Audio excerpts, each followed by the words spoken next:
tahajud bangun malam. Walaupun cuma 2 rakaat. Quran surah 17 ayat 79 sampai 80. Walaupun cuma 2 rakaat.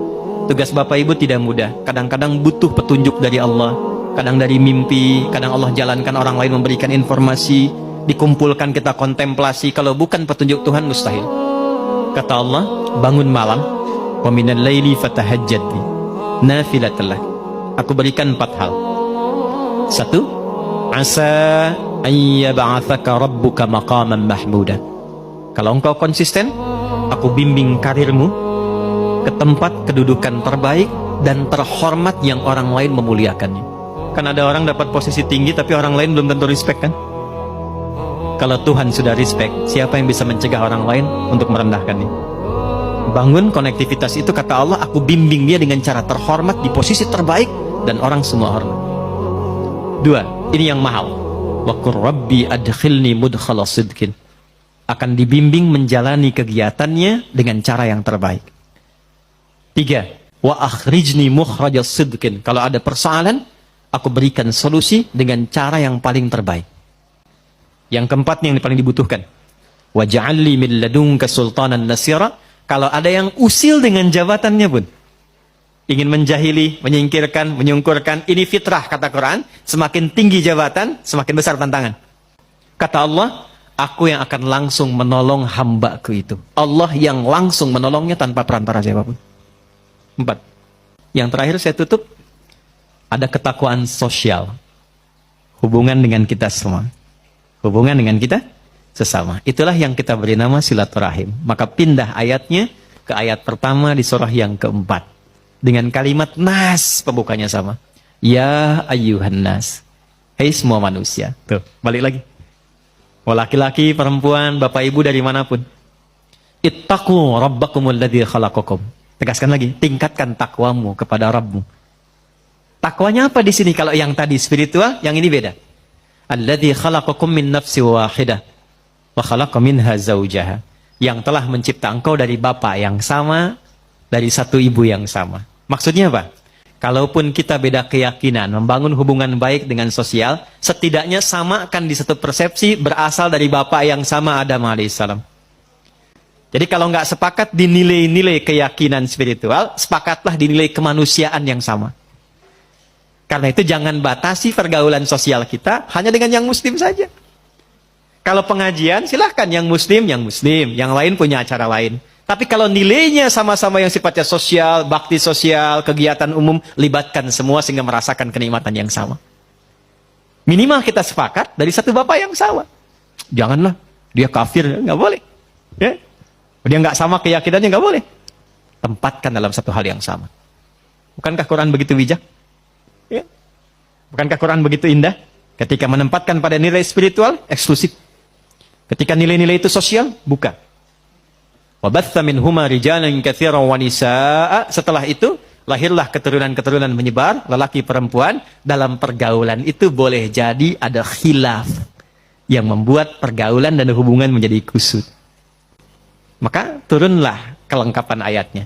Wattaqullah, hei yang muslim, bertakwalah kepada Allah. Jangan sampai di dunia rajin sholat tapi punya masalah dengan teman-temanmu sehingga engkau sulit untuk dihisab di hari kiamat. Hadis Muslim, riwayat sahabat Abu Hurairah. Maaf, ada orang yang disebut Nabi bangkrut di hari kiamat. Izin, ini masih ada waktu? Apa sih? Sampai jam berapa kita? Oh silahkan sampai jam 12. Saya 10:04 pulang. Saya mau ke Banten. Ya, izin sebentar, maaf. Jadi ada sedang begini, Nabi sedang duduk-duduk dengan sahabat. Beliau tanya, atadruna al-muflis, tahu nggak kalian orang yang bangkrut? Satu sahabat jawab, al-muflisu fina ma la dirham lahu wa la mata'. Ya Rasulullah, orang bangkrut menurut kami, orang yang sudah tidak punya aset sedikit pun, tidak punya uang 1 sen pun. Teori ekonominya pas, benar secara ekonomi. Perhatikan jawaban Nabi. Maaf, yang mengaku umatnya Nabi Muhammad, tolong highlight ini. Al-muflisu min ummati. Orang yang bangkrut di akhirat dari kalangan yang mengaku umatku itu. Nabi tidak mengatakan umatnya Musa, umatnya Isa, tapi ada yang mengatakan umatnya Nabi Muhammad. Ya'ti yaumal qiyamati bi salatin. Dia datang di hari kiamat dengan pahala rajin salat. Jadi salatnya rajin. Tahajud, dia salat sunnah duha dan sebagainya. Wasyamin, rajin puasa sunnah. Hati-hati Pak Adeng nih, sedang puasa sunnah nih. Rajin puasa, bukan Ramadan saja, puasa sunnah, puasa. Senin, Kamis, Ayyamul Bid, puasa Syawal.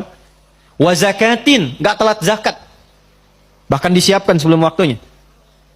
Kemudian dia sholat, dia puasa, zakat, mungkin juga haji dan umrah. Cuma sayang, wa ya'ti qad syatama hadza. Tapi lisannya gatal cela orang. Senang mencela.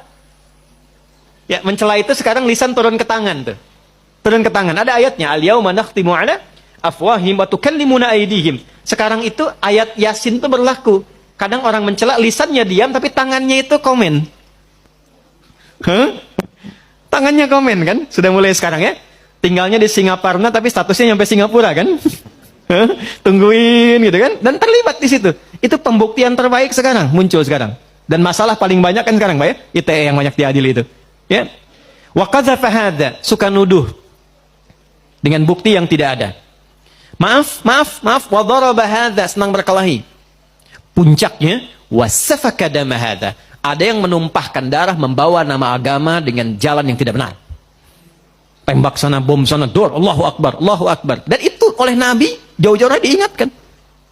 Hati-hati Pak, kalau ada aliran yang sedikit-sedikit lukai orang, menghukumi orang sekenanya, kata Nabi hati-hati. Karena kita itu sudah lengkap sekali aturannya, pakemnya sudah jelas. Ya. Jadi saya pernah sampaikan di beberapa kesempatan, waktu bom di Jalan Tamrin tuh, izin Pak Dirjen, teman-teman, Bapak Ibu, itu saya sedang di Lampung, 2 orang ledak. Itu pertanyaan pertama langsung bertanya, Ustadz, apakah bom di Jalan Tamrin termasuk jihad fisabilillah? Saya bilang dengan sederhana sekali, Pak, sependek pengetahuan saya, jihad fisabilillah itu jihad di jalan Allah, bukan di Jalan Tamrin. Tapi itu pembuktian terbaik dari apa yang Nabi sampaikan dulu. Nah, orang-orang ini ketika pulang, ini spiritnya, hukum positifnya supaya kita koreksi diri, jangan sampai terjadi. Nanti tu'khadhu hadza min hasanati wa hadza min hasanati. Yang baiknya akan ditimbang karena Allah adil, tapi untuk nutup yang buruknya. Jadi kalau ada orang sholat senang sekali usil pada orang dengan lisannya, dia caci maki orang, pahala sholatnya diberikan pada yang dicaci itu. Ada orang puasa